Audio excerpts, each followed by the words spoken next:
A parade of white Taliban flags lines Musa Qala bazaar, right up to the central monument where 2 kidnappers were hanged in a public execution earlier this year.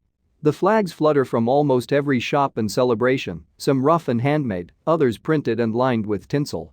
The dusty town, an opium trading center reached most of the year by driving up the gravel bed of a seasonal river, was the Taliban's southern capital from 2015 until the militant group took over the national capital. Before that, it was the site of intense fighting by British and US forces for more than a decade, including a bitter 2006 British siege, in which 88 men were holed up for 2 months, leading to the first albeit hyperlocal international ceasefire negotiations with the Taliban.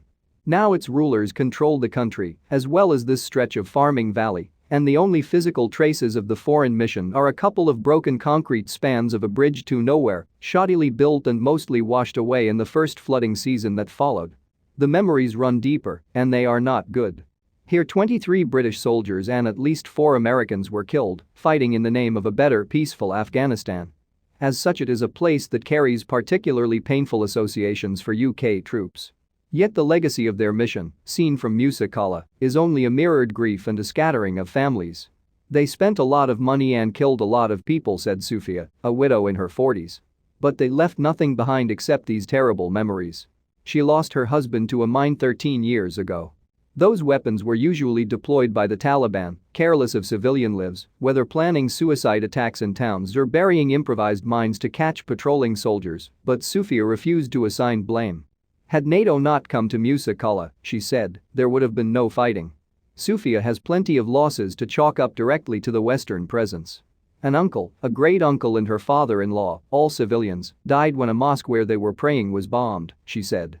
An airstrike killed 3 neighbours, truck drivers who had just returned home for a break.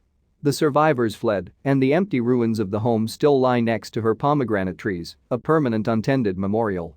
It was a small sample, but every person interviewed by The Guardian in Musa Qala bazaar and 2 villages nearby had lost multiple relatives in the conflict to airstrikes and artillery, Taliban improvised mines, snipers and close combat in fields, orchards and dusty lanes, or night raids on family compounds.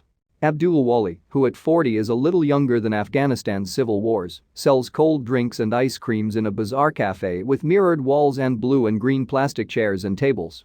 He joined meetings with British troops when they first arrived because he speaks a little English and he believed in the promise of security they offered.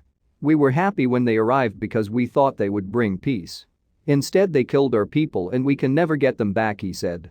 As the body count of friends and neighbours mounted, he vowed not to speak the language of the people killing his family anymore. I haven't used my English for 9 years, he said. Asked about losses in his own family, he said they had been lucky. Then he clarified that only his immediate family, his wife and children, had come out unscathed, and 7 members of his wider family were gone. An uncle and 3 cousins died in an airstrike, the others were caught up in fighting, he said. In a town so badly ravaged, that counted as a kind of good fortune. Yet, like everyone The Guardian met in Musa Qala, he was polite and even hospitable to the first Briton he had spoken to for the best part of a decade. Amid desperate poverty and an economy in freefall, most people said they want foreigners to come back, but with aid rather than weapons.